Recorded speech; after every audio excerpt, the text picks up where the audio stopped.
everyone, this is Faith at Faith&books. How are you doing? I am going to do something called Would You Rather Catholic Edition. And this is just a fun thing that I wanted to do that I got from the channel called Catholic Mom and Daughter, which is a channel I've been watching recently and really enjoy their content. So I'm going to be full on Catholic for this video. But I recommend, if you are Catholic, you might really enjoy their channel. I'll link below. Now, this is a list of 20 questions. Would you rather? And then they give you like these impossible choices that you have to figure out which you would decide on. And they didn't actually write them out in like their discussion box, or not discussion box, the show notes or whatever. So I'm kind of paraphrasing them. So I hope that I'm pretty accurate to the original, but you can go watch the original. And let's see, what else was I gonna say? If you're Catholic and you have a channel, I'm tagging you. And if you don't have a channel, you can answer you can answer all or just some of the questions. Comment below, that would be fun. So let's see, I feel like there was something else I wanted to mention before I jumped into this. I'm gonna try and be rapid fire with this so that I don't make it too long. I was going to say about the Catholic Mom and Daughter channel. It's almost a booktube channel. They really talk a lot about books. They also do some cooking though, and sometimes they'll just do fun stuff like this, but it's a light, fun channel. I'm really enjoying their content. Okay, so here we go. Let me get started. Would you rather, okay, Catholic edition. Number 1, in Lent, you're supposed to go to confession. Would you rather go to confession to St. John Vianney or St. Padre Pio? Or Padre Pio, sorry, I said that wrong. I don't really know Padre Pio. I've seen little, video clips of him. I know he had the stigmata. He seems kind of intimidating, but I don't really know very much about him. Whereas St. John Vianney, my father, a long time ago, told me, oh, you should really learn about St. John Vianney. He really liked him.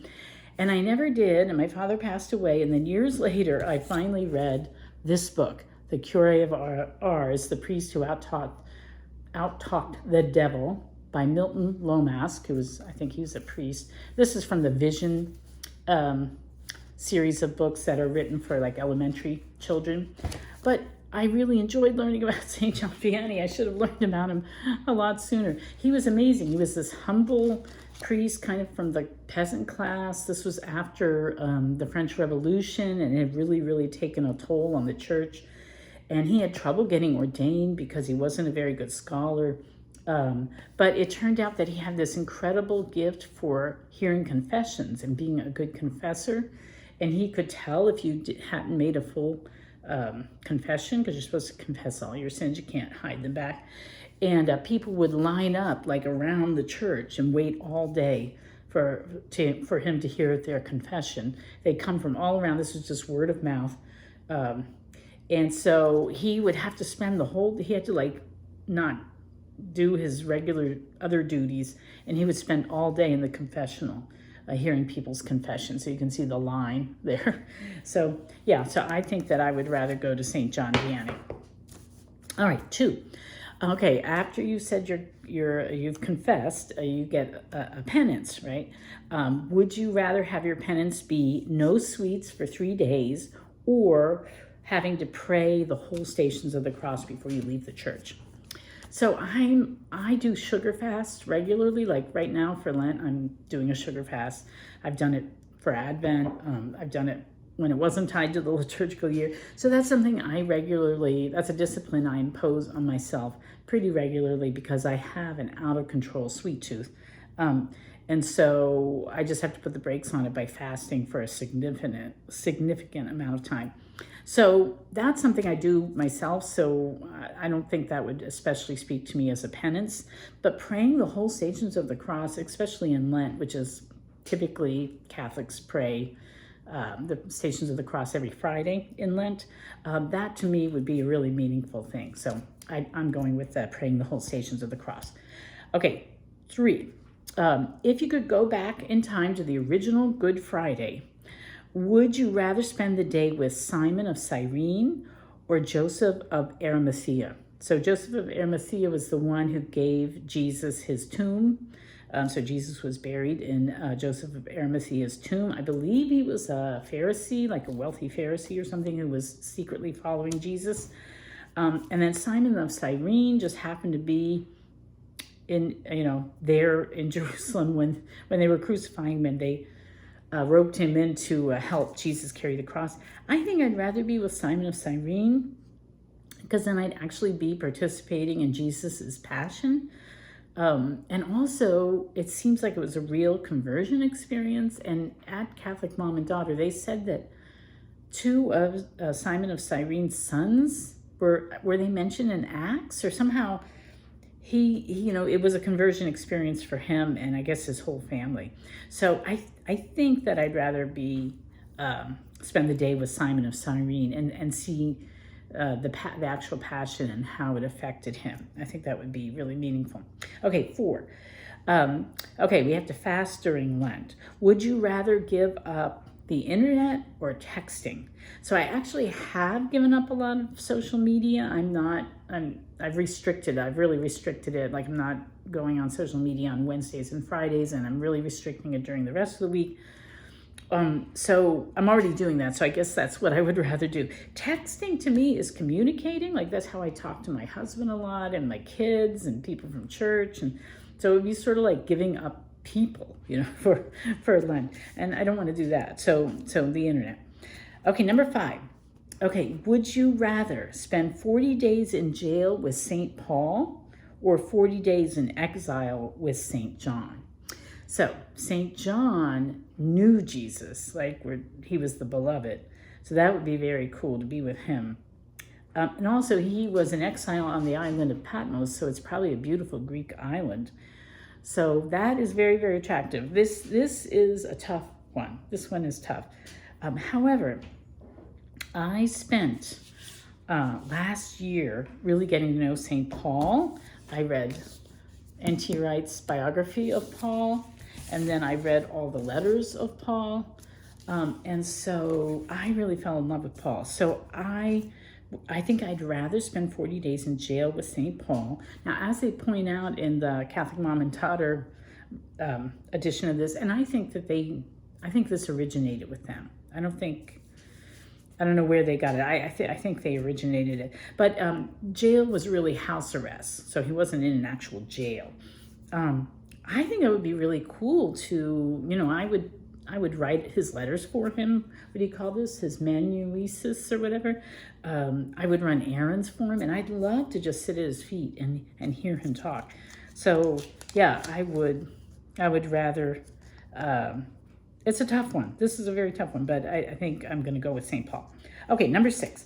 Pick a saint superpower. Okay, so there's the saints you can choose from are St. Anthony, who is known for finding things, or, he intercedes on our behalf to help us find things, or St. Jude, who is the patron saint of impossible causes or impossible problems. And I'm going to go with St. Jude here. Growing up, my family never did the St. Anthony little jingle that, when you were looking for your keys. We just didn't do that. However, my grandmother had a devotion to St. Jude. And when I was living in Baltimore, before I even came back to the church, there's a beautiful shrine there that I could walk to. And I used to just go in there and sit. So, and then I think about St. Jude's Children's Hospital. So St. Jude, I would like to be able to have that superpower of solving impossible problems. All right, and then 7. Would you rather spend a full day with St. Therese of Lisieux or St. Theresa of Avila?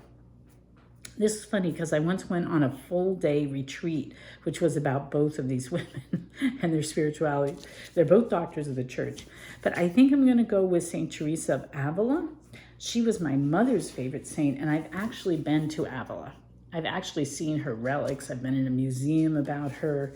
Avila is a gorgeous town. It's like on the UNESCO World Heritage list. It's just a beautifully preserved medieval town, and it's just full of references to St. Theresa of Avila. So I think I'd rather spend time with her, though I don't mean to, reject St. Therese of Lisieux, but I think I'd go with St. Theresa of Avila. Okay, 8. Would you rather have your throat blessed on the Feast of St. Blaise, that's February 3rd, or your animals blessed on the Feast of St. Francis of Assisi, but that's October 4th. So the grade school that I went to a Catholic grade school, and every February 3rd we went to Mass and we got our throats blessed. They take 2 candles and they put them up to your throat and they say a blessing.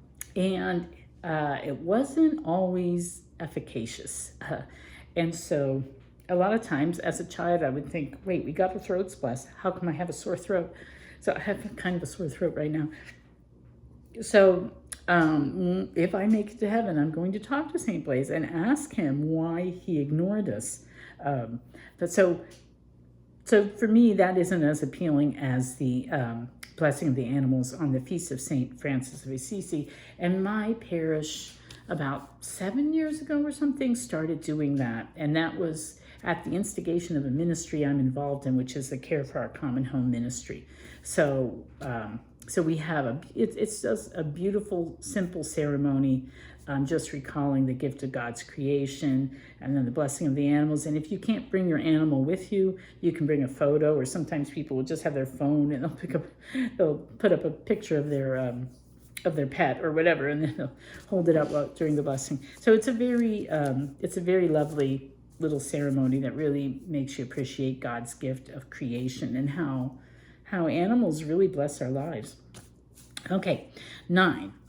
Would you rather have? I think it's Blessed Carlo Acutis as 24/7 IT help, or Saint. I think she's a Saint. Saint Gianna Mala on call 24/7. She was a pediatrician. So I don't know a whole lot about these saints. I know that Saint Gianna Mala was a woman who I think she died of cancer, but she was a pediatrician and she was known for her holiness. And I think she's been made a saint. I'm not always up to date on who's been made saints. Blessed Carlo Acutis, I feel like I've seen a lot about him lately. He was a young man who, I don't know how he died. He died young. But I think he has something to do with computers. I think he loved gaming or something like that. These are both 20th century, or maybe Carlo Acutis is 21st century. I'm not sure. But anyway, I'm somebody who's very reluctant to go to doctors. I'd rather just take care of things myself, which is probably foolish. So I don't think I would want a doctor on call 24/7. But I always need IT help. Like I always need help with my computer and things like that. So I would love to have a young person who's skilled in that area on call 24/7. So I pick him. Okay. 10. Would you rather work for a day helping, I think it's Saint Andre Bessette, or Saint Maximilian Kolbe? So I do not know too much about Andre Bessette. I believe they mentioned in the original video, he was a doorkeeper. I think he's up in Canada. He's from Canada. And I think he was very humble and holy. And even though he was just the doorkeeper, hold on. Okay, sorry about that. My dog was dreaming, making noises. I thought something was the matter. Okay, so I don't know much about Andre Bessette, but I love St. Maximilian Kolbe. One of my favorite quotes of his never be afraid of loving the Blessed Mother too much. You can never love her more than Jesus did. And he was such a Christ-like man. He literally gave up his life for another, and he literally forgave his executioner. So he was at Auschwitz. So I just love him. So I would love to work alongside of him. He published magazines and pamphlets and things like that. So I would work with him in his publishing house or in his printing house. And I think that would be wonderful. I'd love that. Okay, 11. Would you rather meet Pope Linus, who was the second pope, or Pope Leo the Great. So I think I would rather meet Pope Linus. For one thing, I have a grandson named Linus after Pope Linus, and because father's name is Peter. They thought that was a funny joke. So I have to do that for my grandson, but also we know nothing about him. So I'd love to meet him and see what he was like. Pope Leo the Great, however, is a well-known historical figure. He was the pope that confronted Attila the Hun and got him to not sack Rome. So he's well known. So I'm going with Pope Linus. So I'd like to meet him. Okay, 12. Would you rather be baptized by John the Baptist in the Jordan River or by Peter on Pentecost? This is a tough one. John the Baptist baptized Jesus. I mean, that would just be phenomenal. But I think this is a hard one, another hard one. I'm going to go with Peter on Pentecost because that must have been such a joyful day. That's the birthday of the church, and that would be amazing. So I think I'm going to go with that one. Okay, 13. Would you rather meet Louis Pasteur or Gregor Mendel? So these are two famous Catholic scientists. So Louis Pasteur, this is another tough one. Louis Pasteur, he found the cure for rabies, or, the shots that would prevent you from dying from this fatal disease. So he saved a lot of lives that way, and the pasteurization of milk, which they overdo it now with the ultra pasteurization, which denatures the milk. But just regular pasteurization, where you boil it at a certain temperature so that you kill off the bacteria, that's a really, really good thing. So he saved many lives. So I wouldn't mind meeting him. But I think I'm going to go with Gregor Mendel. He was a monk who experimented with peas, and he is the father of genetics, the study of genetics. So, and I love to garden. In fact, when I'm done with this, I'm going to go out and work in my garden. And I've always thought that I would like to, if I could come back and live in another life, maybe I would study botany. And so just hanging out with Gregor Mendel in his monastery garden, planting peas with him. In fact, I've planted peas, and I think about Gregor Mendel when I plant peas. So yeah, I think I'm going to go for Gregor Mendel, though it was a tough decision. All right, let's see. 14. Would you rather be with Saint Helen, or is it Helena, when she discovered the true cross, or archaeologist Margherita Guarducci when she discovered St. Peter's tomb? So the story of St. Helen discovering the true cross is a beautiful story, and maybe it's true, but it also kind of smacks of just sort of legend. And so I don't know if I'm fully convinced that she really did find the true cross. Maybe she did. Whereas with the archaeologists, this happened, when did they discover St. Peter's actual tomb? It was in the 20th century. So to me, that seems more valid. And so that has like a real wow factor to it, the actual tomb of St. Peter. So I think I'm going to go with that one. Okay, 15. Would you rather see Jesus walk on water or Jesus turn water into wine? So I'm going to go with the walk on water, and I have to tell you a little anecdote. So we know a refugee family, an Afghan refugee family, and they had to flee Afghanistan because they were going to be arrested, and then by the Taliban, and then they had to be in hiding in Pakistan for 3 years, and during that time they converted to Christianity. And then they had to get out. And they finally made it here. And it was a harrowing experience. And my husband asked the father, the husband and father, how did you do it? How did you persevere? And he said, the Afghan man said, I just kept imagining Peter, as long as he looked at Jesus, he did not sink into the water. And so I just kept telling myself, I have to keep looking at Jesus. I have to keep looking at Jesus. And that's what got him through. So that image just, wow, really touched me. So Jesus walking on the water, I'd rather see that. Okay, 16. Would you rather wear purple every day in Advent and Lent or green every day in ordinary time? I think I look better in green than purple or like anything red. I have a red face and it just makes it look more red. I have a number of green items, so green is my favorite color. So yeah, I think I'd rather wear green. Okay, 17.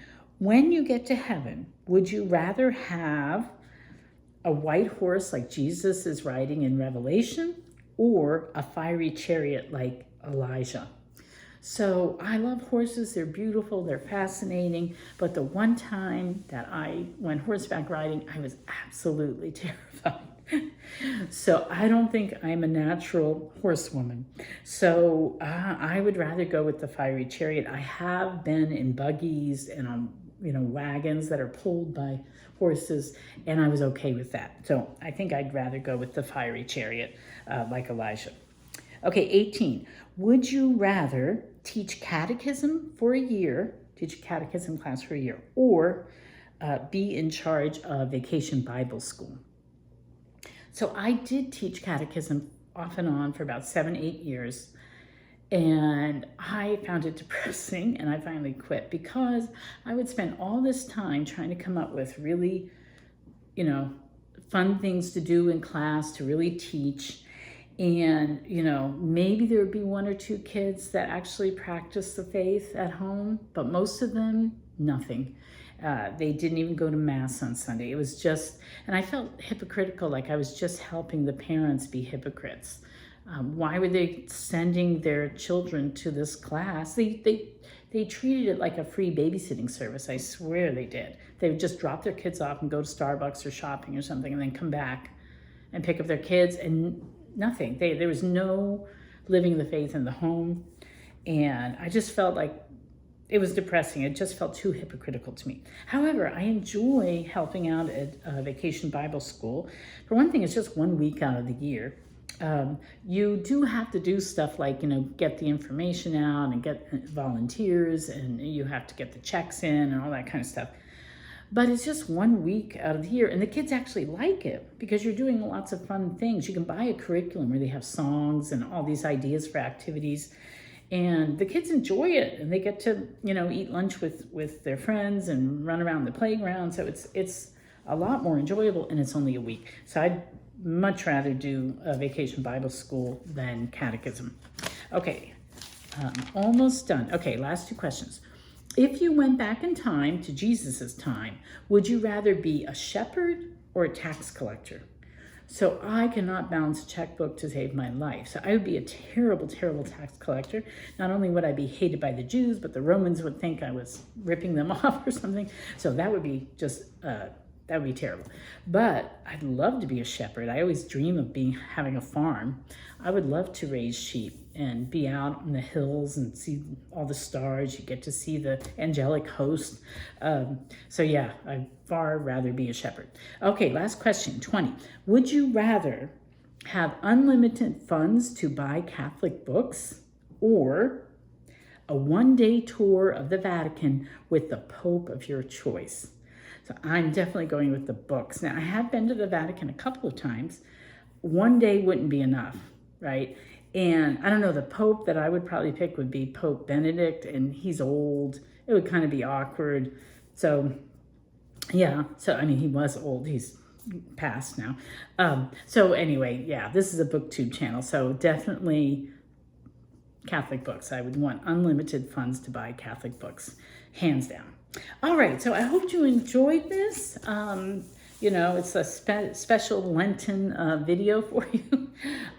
So do check out Catholic Mom and Daughter, and I will put these questions in the show notes below, and you're tagged. So go ahead and answer them, or answer them in the comment box. It would be fun to see your answers. All right, talk to you later. Bye-bye.